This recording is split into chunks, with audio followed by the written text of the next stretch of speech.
pouch. They take a symbol of that. Whatever he saw, they put that in his pouch. That's his medicine. Then the next thing they put in that, because while he was up there and going through all this stuff, always his relatives, his women relatives, he always had that in his head. You know how he felt so safe and reassured all the time by his women relatives. What they did, and his mother. And so what they did was they took, when he was born, his umbilical cord was saved by his grandmother or one of his aunts. They saved him. So the day came now, he's reconnected back to his women relatives, because all the way till the age of 12, he took his mother and women relatives for granted.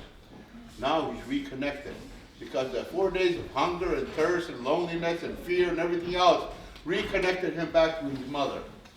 And the third thing that they did was they took a handful of soil, and they put that in there. They sealed it up. He wore around his waist or around his neck. I got that crossed, but anyway, you get my point. And so now, every time he traveled, and every time he's reminded, he has this on him. His mind automatically is going to go back to his duties, responsibilities, to his family, to his mother, to his territory, to his government, to everything. That's what that is. That's why it's called Rosconagete. Rogete. He carries the soil with him as a reminder of his duties and his responsibilities. And this is what the young ones have to start learning. And even the old ones need to be taught this. And we have to start looking at, we need to get the older ones to again fulfill their role as being uncles. You know, I say today, the sadness about our people is that it seems like at 50 years old, our men start to think about being responsible.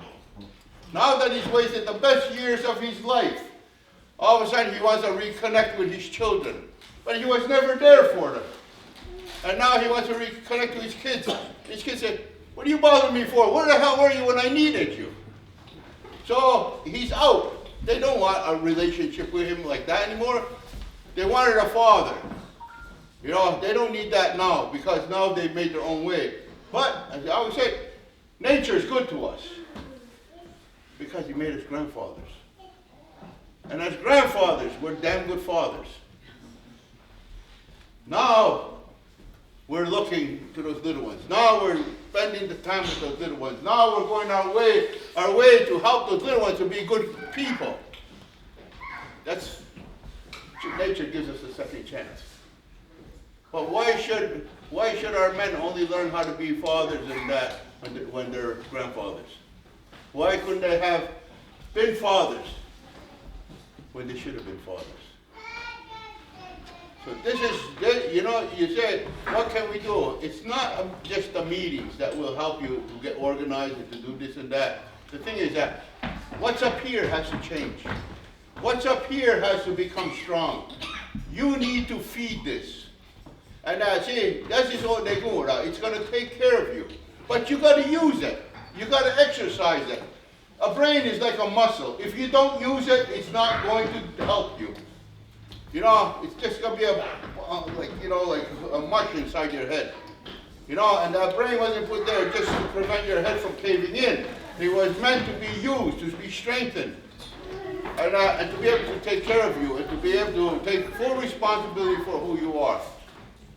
So, it's kind of like a long explanation for what somebody might presume as being a small, but it's, to me, I still think about it, this is a very short explanation, what I've tried to get across, because it's not just taking a physical action, it's about taking a mental action and building. Like you mentioned earlier, the two go together. And in our ways, I always told you, you know, our spirituality and our ways cannot be separated. But it had nothing to do with spirituality in the sense of this white man's idea of what spirituality is. The thing is, the spirit. The spirit is the ability and the willingness that you get from Gayodawan or the Peace Stone game that tells you, and that is that you have the ability, you have the power to make the difference, to make things happen. And if you're going to rely on someone else to take care of your responsibilities, then you are being negligent. Then you're being irresponsible. And as long as you're leaving to someone else, you're not using your brain. You're not giving your children what belongs to them. You're 100%. Your love for your children has to be 100%. No less. No less. And that's what it comes back down to. Those faces that are still in the ground. Those little ones that are crawling on the ground. Those little ones that are running about. Those young ones who need your guidance and your help. That's who's depending on all of you. And that's what, and the thing is, never be afraid to ask questions. There is no such thing as a stupid question. The only time it's a stupid question is when it's not asked. Knowledge is power. And babies, little ones, as soon as they can talk, why? How come? As annoyed as we get with that, we have to answer them the right way. Ask her if she's got a question. Take a break. Then I'll have to ask her why. You have one question, it's one more thought. Maybe there's other questions on it. But I mean, it's really hard. If you ask me a question, I don't give a yes and no answer. No matter what, I can't help myself. And we have to kind of. Yeah. That's why I keep this knife here. If they bother me too much.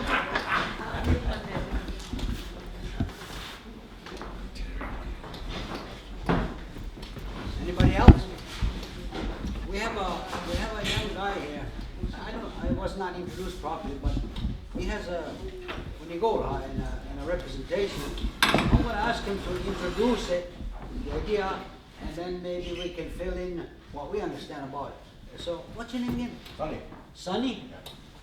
Senator Moss, Maseni Gonaidasa. Hi everybody, Kelly, Michelle, I want to thank you, first of all, for calling everyone in this safe environment for us all to come to and voice our opinion. I want to thank you gentlemen for opening up this ceremony, presenting to our people that we have lost our ways and that we do have a duty to stand up for the next generation because nobody else is doing a thing about it today. It's been accepted, it's been acknowledged, it's been accepted for all too long. The suppression. I received this wampum by my mother, Eileen Thomas. 7 years ago, I stood up. And what these men are talking about is what I stood up against. It happened to a little girl, and it was at a funeral, at a clan mother, Phoebe Hill's funeral. I attended that funeral, and something happened to two little girls were coming out of the house with their plate of food to come sit down. And they were walking towards me. And I was looking at the plate to see what was in the house. I like dark mush. A lot of us do. And so they were walking towards me.